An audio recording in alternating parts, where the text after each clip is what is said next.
Hey everyone, Matthew here, MMA Uncensored. So we have a special guest for you today. We have 36-time world karate champion Colbey Northcutt, and she is online now. So let's get her in here. I know everyone's excited. We are back. All right. All right. Hey guys. How you doing? Can you hear me okay? I know we I were can hear having you some great. good, Yeah, I can good. hear you great, and I'm doing good. Thank you. Glad to hear it. Glad to hear it. So I know before we got on, you said you were in another state. Are you you training right now? I am, yeah. So I actually live in Orange County, but for this fight camp I'm currently in, I've been traveling back and forth up here to Sacramento. I'm at Alpha Male right now. My brother lives up here. So I've been coming back and forth, training and staying, and going back home when I need to. Typically, like about every other week is kind of the situation at the moment. Okay, Team Alpha Male. That's a great gym. How do you like it there? I mean, it's fantastic. I can't say enough great things about this place. Sage has obviously been up here for several years now, 3, 4 years. And my husband and I, we've been training here for this camp. Obviously, we both have really big fights coming up. So we need to do something a little bit different for this camp to kind of excel.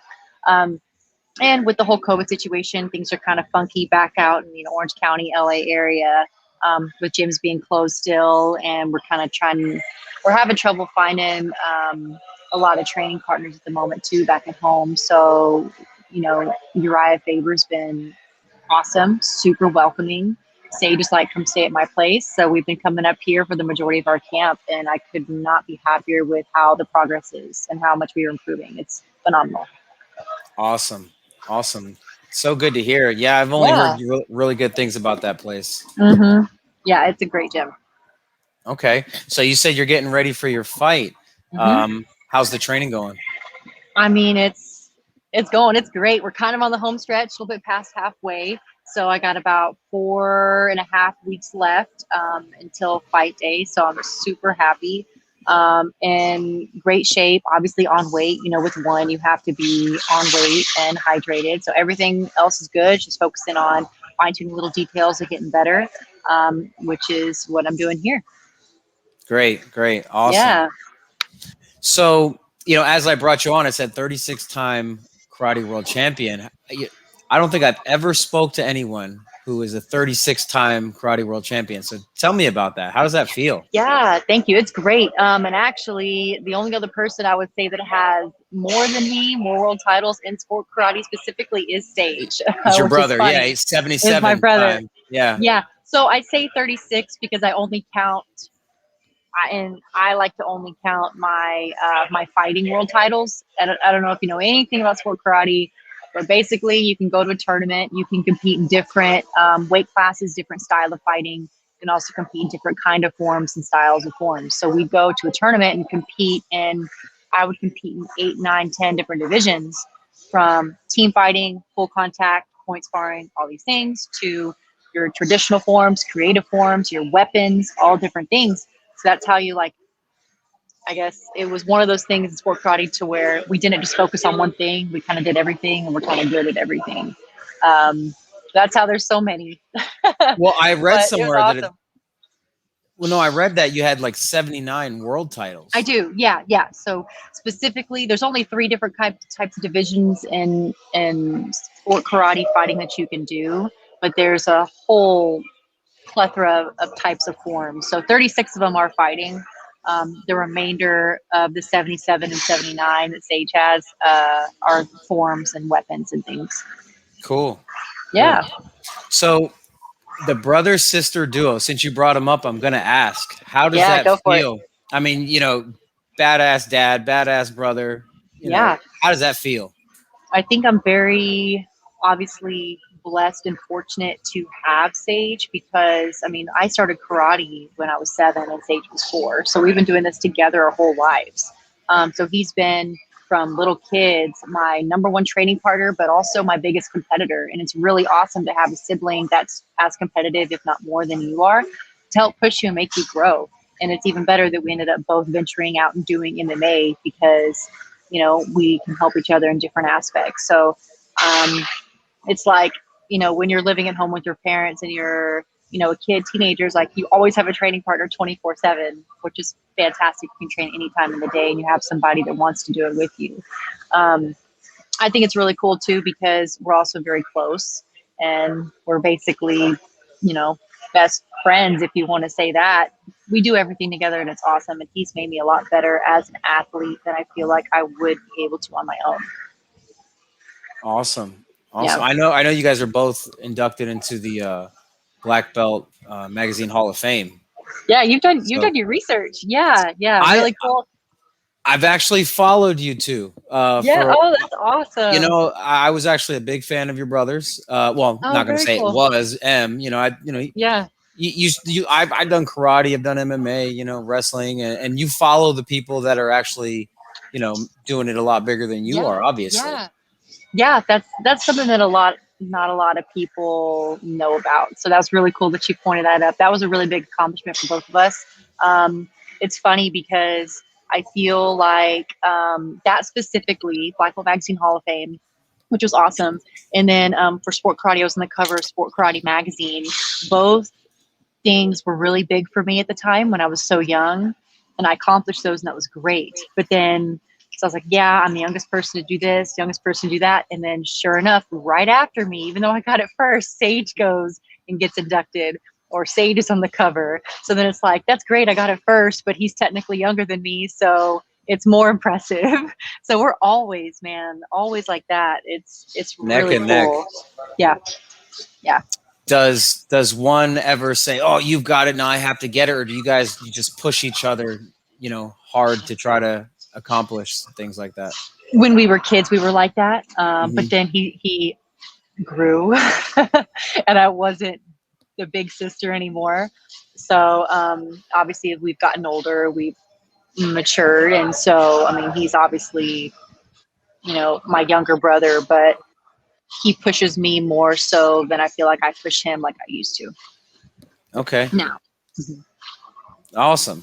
No, that's great. I've seen a lot of the brother sister duels. I think you guys make a great one. Thank you. I appreciate that. So how's it feel competing at one championship? It's definitely something that if you would have told me so many years ago that I would be fighting in one, that I probably wouldn't have believed. You just feel like, being here in America, you just think, UFC or Bellator.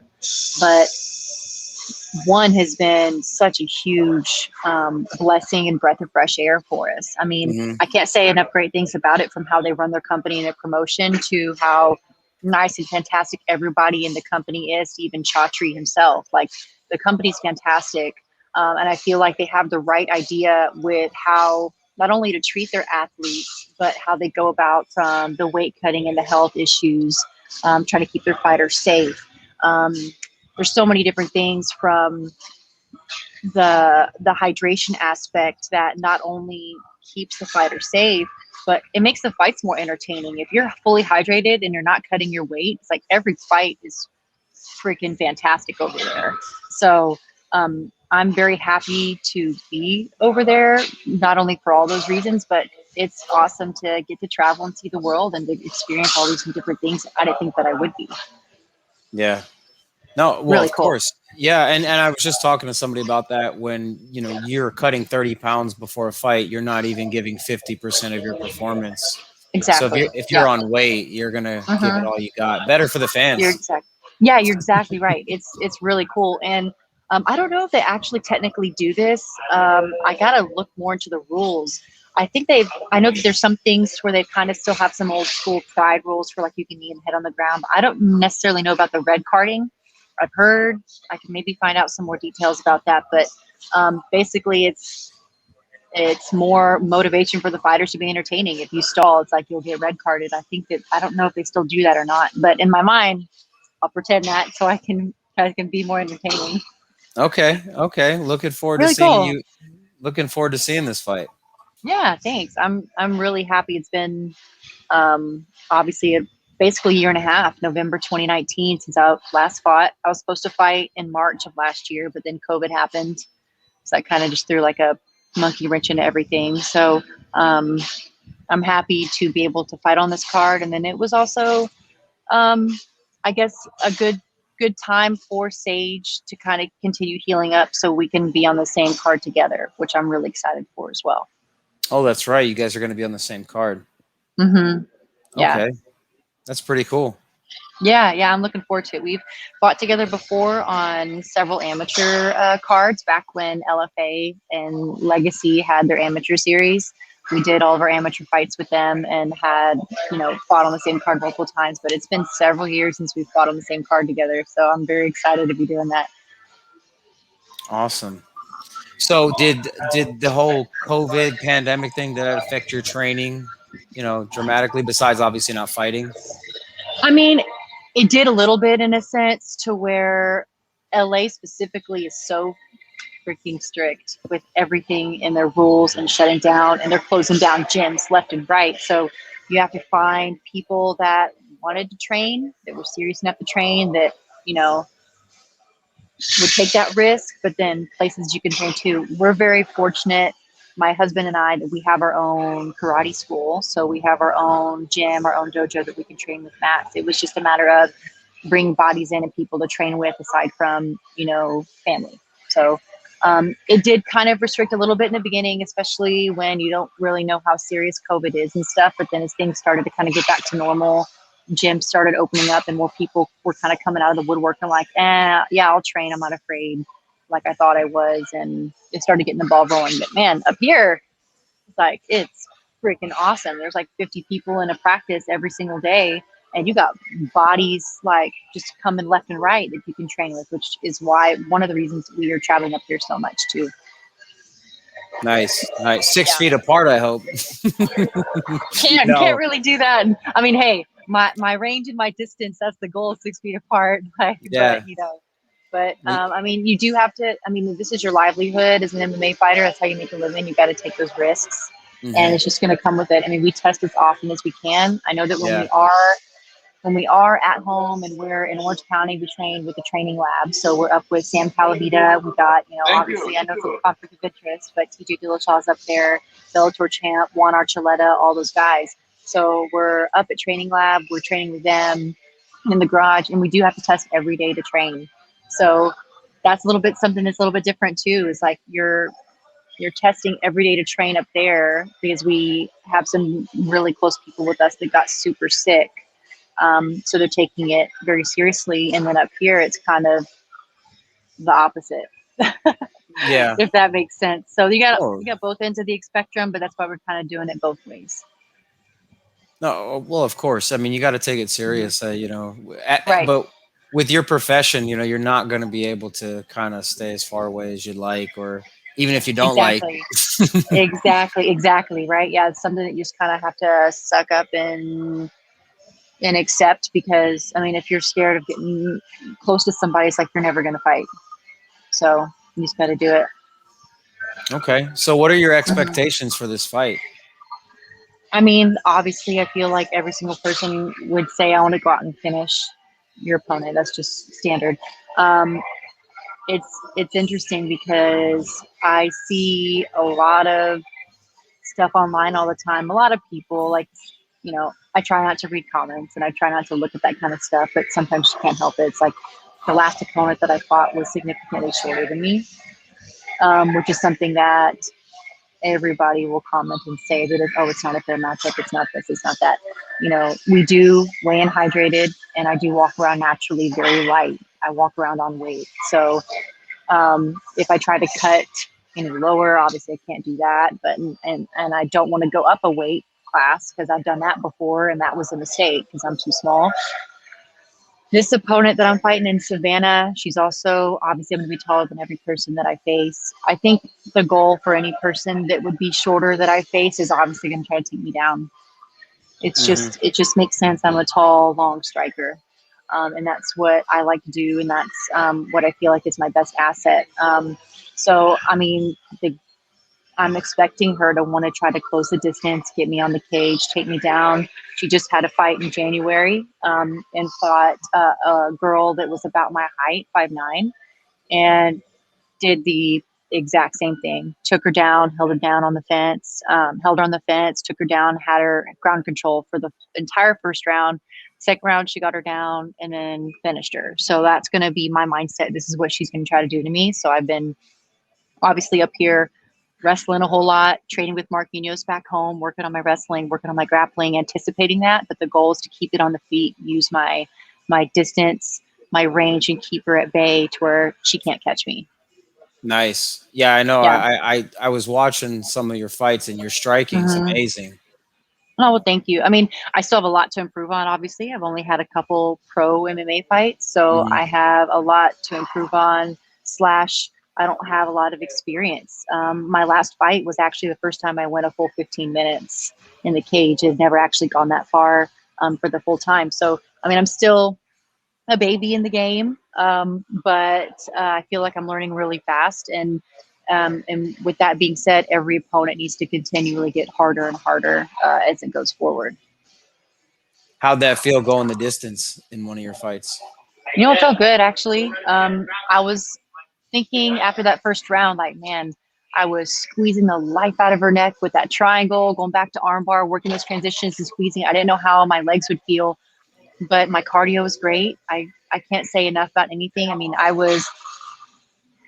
I'm up at the training lab with Sam Calavita, who is the best of the best in strength conditioning and cardio and does my nutrition. So I know that if I'm not getting tired and they are, their technique starts to go out the window. So I can control myself. That's the one thing that I can control. And so I want to be in the best shape that I can possibly be. And that can be what dictates the fight. Oh, of course. Yeah, no, of course. And it's funny because I was watching some of your transitions. You transitioned very well for being such a striker. Oh, thank you. You know, somebody. So you do feel confident on the ground at this point? I do. Yeah, I do. A lot. The wrestling is something that I wish I would have started a little bit sooner. So that's the wrestling and the transitions cage work is what I'm focusing on the most. But I've been doing jujitsu for, I was a teenager when I started. So I am a purple belt, but I haven't put a gi on in several years. So it's been a good minute. But the type of jujitsu that I've been working on is kind of like what my husband calls an anti-wrestling kind of jiu-jitsu to neutralize the wrestling. Wrestlers just have great pressure, heavy hips, just kind of trying to shut all that down. Especially because Savannah seems like she has great top pressure and she has good wrestling. So, I mean, I like my jiu-jitsu, I like my guard, but I would like to not be on my back. So trying to learn how to not do that. Oh, 100%. Nobody wants to be on their back. Right. Exactly. Yeah. Well, you have some fighters that are very comfortable on their back, and they'll actually lay down, expecting you to come on top. Yeah, you're not going to see me go and be like Ryan Hall out there trying to go do any of that. That's not happening. No. No, I understand. That's good. That's awesome. Well, thanks. So, when it comes to the wrestling and jiu-jitsu and striking, if you didn't have the striking, what would you say is one of your strongest suits now that you've been working on? I would still say my jiu-jitsu. I do feel very confident in it. So I do feel like if I am on the ground, I would feel comfortable. I wouldn't be a fish out of water. I would say my jiu-jitsu, cage work, clinching, things like that, is something that I've been working on very heavily along with my wrestling. But I would definitely say that my jiu-jitsu would be my next best. Okay. Oh, that's awesome. So, when it comes down to fighting, are there any fights that you want to see in the near future? Maybe somebody from UFC, or, how do you compare yourself to some of those athletes? I mean, that's a great question, actually. I feel like as an athlete, you're constantly comparing yourself to other athletes, specifically in your weight class. So when you have UFC fights that are every weekend practically, I'm constantly zoning in on the women and trying to learn. I mean, men and women, but constantly trying to learn as an athlete and as a fighter what I can do to get better, to grow. But then, I mean, you can't help but be like, okay, hey, I feel like I could beat that person. I feel like I could beat that person. But then I have to tell myself too, I have only had 2 pro fights. So, I still am trying to learn, but at a very, very fast pace, as fast as I can, because I obviously am fighting for one, and they're going to throw some killers at me, and I don't have, a lot of wiggle room to say, hey, I'm not ready for this or that. Like I am fighting for one, and so I have to expect that. But yeah, I look at the UFC has some awesome women. I love that Misha Tate's coming back. That's fantastic. When She you is. told me that, oh my gosh, that was great. And then hearing that, obviously I was wondering, as a one athlete, she's the vice president of one, and works for one, how that would work out. But still being contracted to the UFC, I think, and then being so awesome, letting her go and do that while still working for one, like that just shows how awesome of a company one is. Yeah. But Misha's fantastic. I've been watching obviously her for years, since back, Ultimate Fighter with her Rousey. She was one of the women that I was looking at that made me want to compete. So to be on that level one day would be fantastic. That's awesome. Yeah. Yeah, I know. It was probably shocking the world to see her kind of coming back.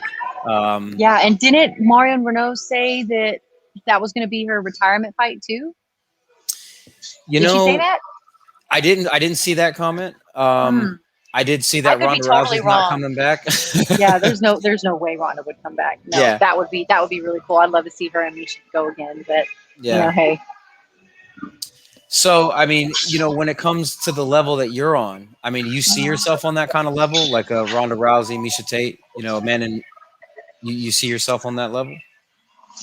That's funny, because if I say yes, everybody would be like, how? I mean, you haven't even fought anybody. You've only had 2 fights, but then you have to be confident you're going out there trying to knock other people's head off, and you have to believe in yourself and be confident.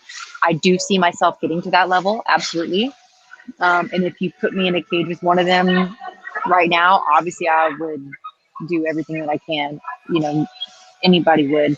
But I do know that I have to work my way up to that, and I haven't fought that type of level yet, and I need to get there first. Good, humbling answer. No, well, thank you. So, let's say, all right, first fight, Misha Tate and you're not going to turn it down. You're going to accept the fight, right? I mean, that's so funny, because yes, as a competitor and as an athlete and as a fighter, that's your job. Like, man, I want to go out there and I want to fight any person you put in front of me. It's my job to believe in myself and know that I can do that. It is your coaches and your manager's job to say, hey, wait, that's not a good fight for you just yet. You need to work your way up to that, or whatever the reason be. But as an athlete and as a competitor, heck yeah, I would go fight anybody they put in front of me. But that may not always be the best decision. You have to look out for your career as well, and be smart with the fights and the choices that you make moving forward, especially while you're trying to grow. So no, I understand. Yeah. So, if not MMA, if not karate, what do you think you'd see yourself doing? Man, you might laugh.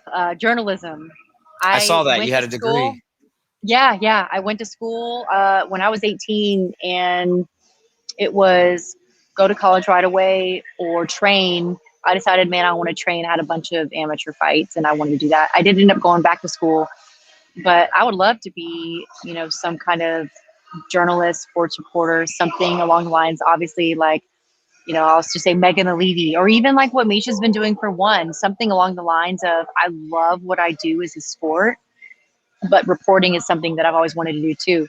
And it was when I graduated high school and had to make that decision of if I wanted to fight or if I wanted to go to school and pursue a real career. Ronda wasn't even in the UFC yet. So there was no women in the UFC that was like, I can actually make a living off of this. And then it was, ultimately I'm here doing this now.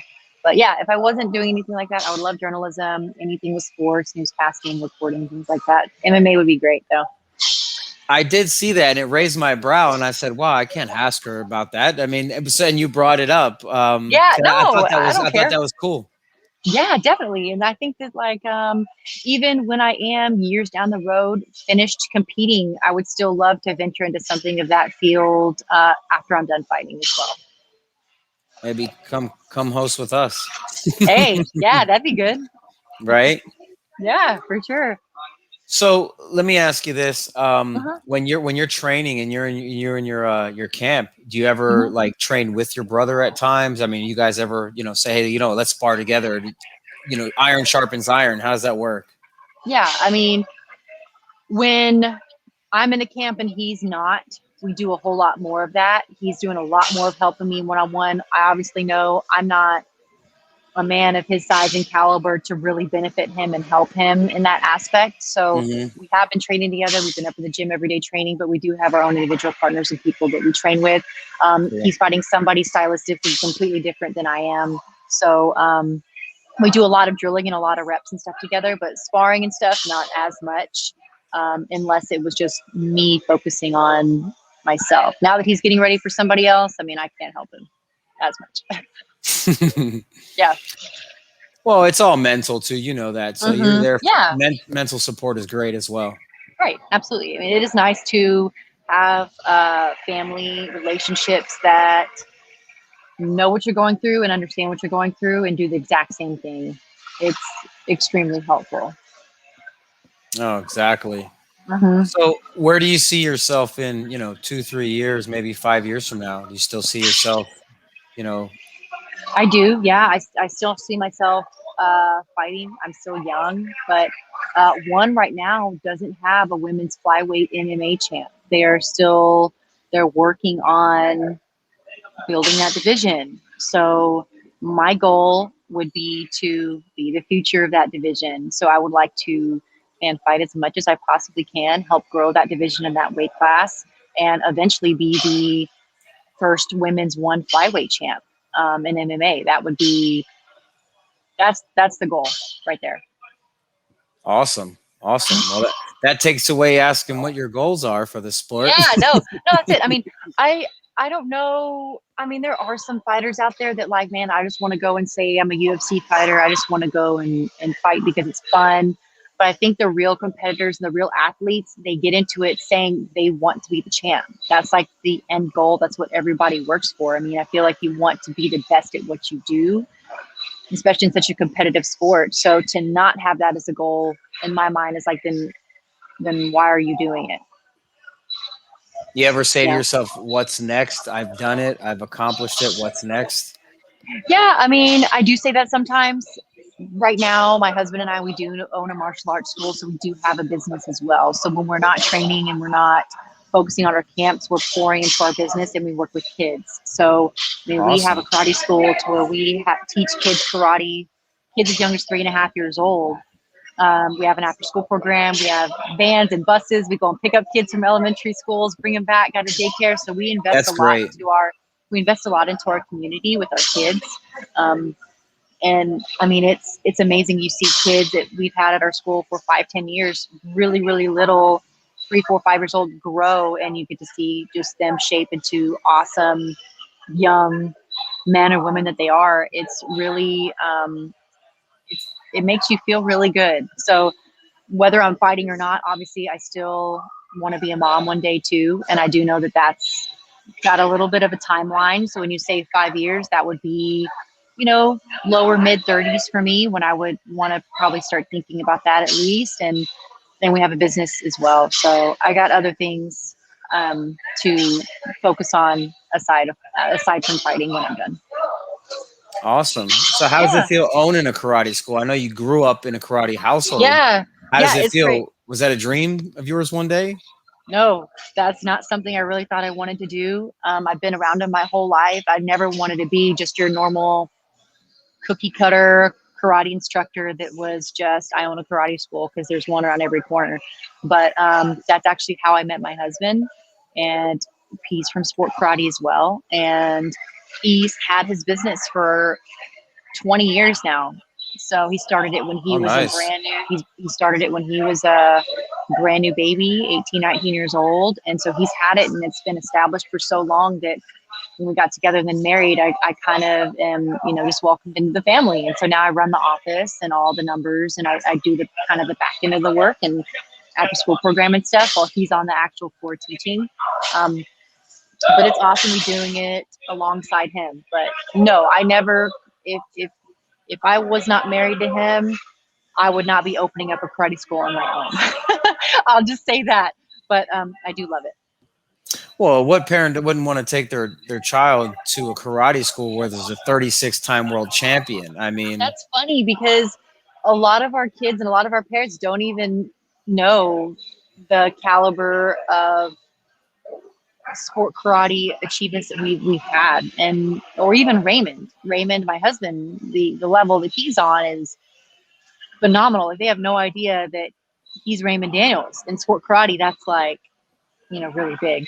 yeah. Or myself, a lot of them don't even know that I even do karate because I'm just Oh, Raymond's wow. wife. Yeah, a lot of them don't even know. It's okay though. I mean, we have some parents that come in that are very anti-violence. They don't watch UFC. They don't know anything about fighting. Their kids are there for the disciplinary aspect, or they're Hmm. there for just an after-school program. They don't really care about karate. Karate's just included, but they like the pickups, or my kids being bullied, so self-defense. But a lot of them don't know that we compete, and we don't really necessarily advertise it. But the ones that do are really, really cool, and they watch all of our fights, and they go and tell all their friends, and it's it's really cool that we have our own karate family with our parents and kids that are invested and care about what we do.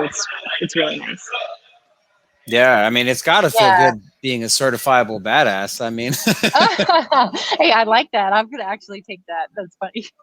you should. I mean, not many people can say they've accomplished that many things. In such, like you said, you've been training since you were 7 years old. Some of these Hmm. kids that are coming to you are pretty much 4, 5, That 6, age. 7. Yeah, that age. Yeah. So, do you ever like see a child and say, I can see a little bit, I can see myself in this kid. Absolutely, absolutely. There are definitely some kids that come in that just have that spark and that potential. We're like, man, you could be something great. But then it all matters on. You have some parents that are polar opposites in matters of, oh, my kid doesn't want to do it anymore. He's not really motivated, and I'm not going to make him. Or then you'll have the parent that's like, I can see my kid's really good. I'm going to push them, and they're going to keep doing. They're going to get their black belt and compete. We have some of them that compete and that are amazing. So there are a handful here and there that we see come in. They're like, man, I could see myself in that little girl right over there. She's like a young Colby, or that could be really great in karate. And so we try to encourage that. We encourage our kids to compete. We encourage our kids to go to other schools and see what it's like, and you'll see it's like you're at the best place, you know. No, that makes sense. Hmm. That makes sense. So Yeah, you started karate at 7. When did you start competing? At 7? actually, yeah, it's um, crazy story of how the whole competing thing happens, because I'm living in Texas with my family. We hear about these tournaments. And every year around Christmas time, there's something called the Super Grands, which is the World Championships. They last a week long. Basically, how it works is I'm a little yellow belt. I've been doing karate for 6 months, and I'm competing in the 6 to 7 year old division. And they don't separate boys and girls until you're 13. So competing against boys, all of that. I go and enter my first karate tournament, and it just happens to be, oh, let's just fly up to Hollywood, and it was out in Hollywood. It's like, let's just go and compete. It's like, I didn't know anything. I'm 7. So I'm competing and I'm in this division, and because it is the world championships, it's double elimination. So you have to lose twice to be out. And how it works is you compete all year to go and get the best ranking that you can get. So if you're ranked number 1, you wait till you're the very end and you only have one fight. Everybody else has to fight and eliminate each other until they get to you. So it's my first tournament. I have no ranking. I was in the very, very bottom of the whole pool of, I don't even know how many kids. I had 21 consecutive fights in a row, back to back, with no break. And they're Wow. back to back to back, this little 7-year-old girl. And I actually ended up beating, obviously, everybody. I won the whole division. And that was my first yellow belt, little amateur kind of title. But 21 consecutive matches. It was hours Wow. long. It was ridiculous. It was something to where my dad, we didn't know any better.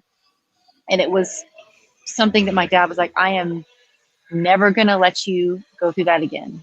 So the following year, we literally went to a tournament every other weekend to get the best seed possible.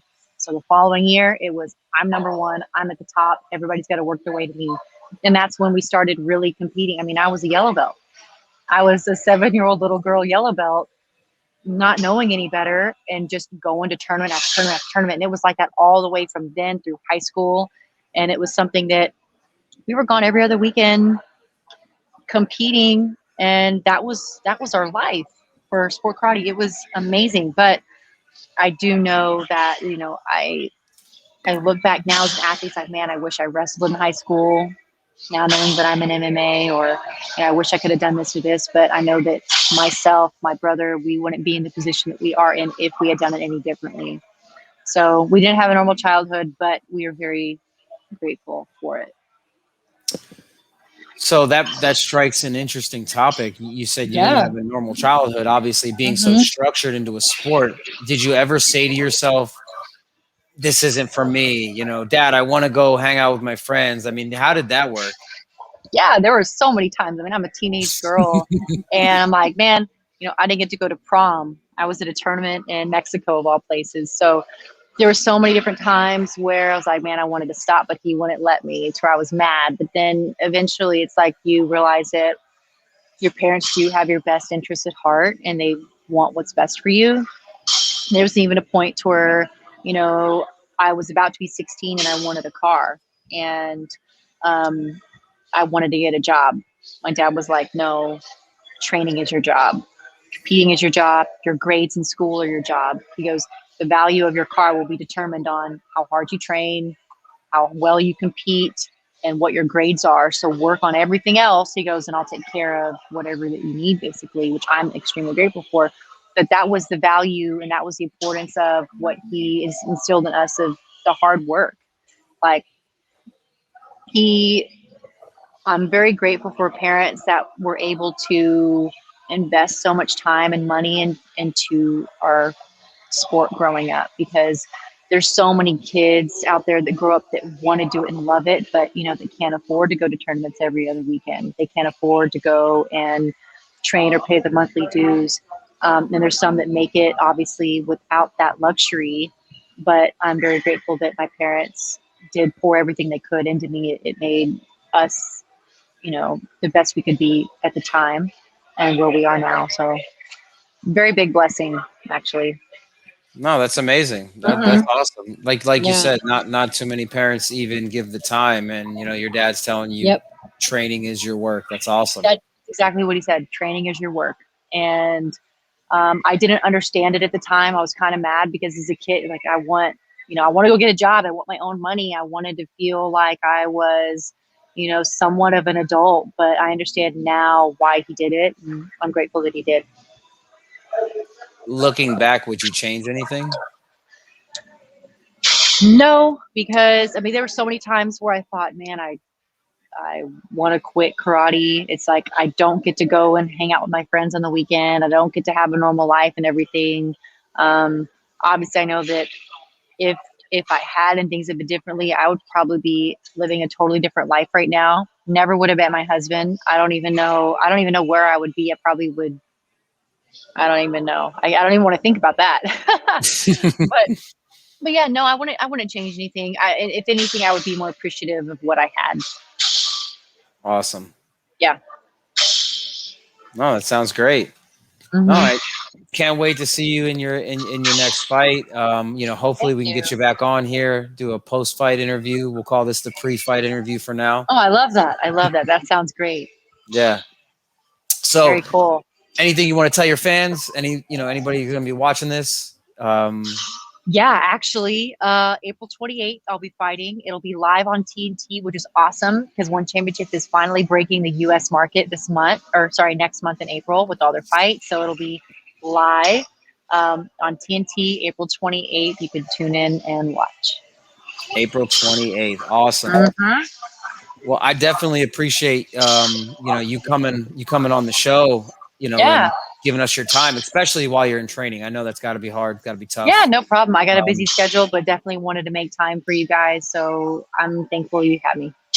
No, no, not a problem. Any shout outs you want to do? Sponsors, coaches, your brother, husband, anybody? Yeah, obviously, I'm super grateful. Altamel, thanks for having me. All my guys, training lab in the garage at home, thank you. Super appreciative of everybody that's been helping along the way. Can't be happier. Awesome, awesome, awesome. So you got to give the fans something. Anything you want to say to this person you're about to go out there and fight? I mean, or anybody in the future? I mean, all I can say is just expect fireworks. My last fight was entertaining. This one will be even better. Nice. Can't wait to Yeah. see it. Yeah, cool. Thank you very much for having me. I really appreciate it. Not a problem. Thank you for being on the show. Yeah, you're so welcome. I'll be seeing you around after We will. that win. There you go. All righty. Listen, you have a great day. Thank Enjoy you your very much. I training. appreciate it. Thank you. All righty.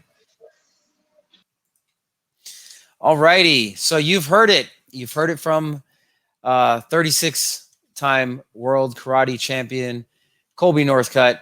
As she says, April 28th, she is getting ready to compete. So stay tuned. And as you can see right here, go ahead and follow us on YouTube so you can see all the interviews coming out next. MMA Uncensored, Matthew here. Have a great day.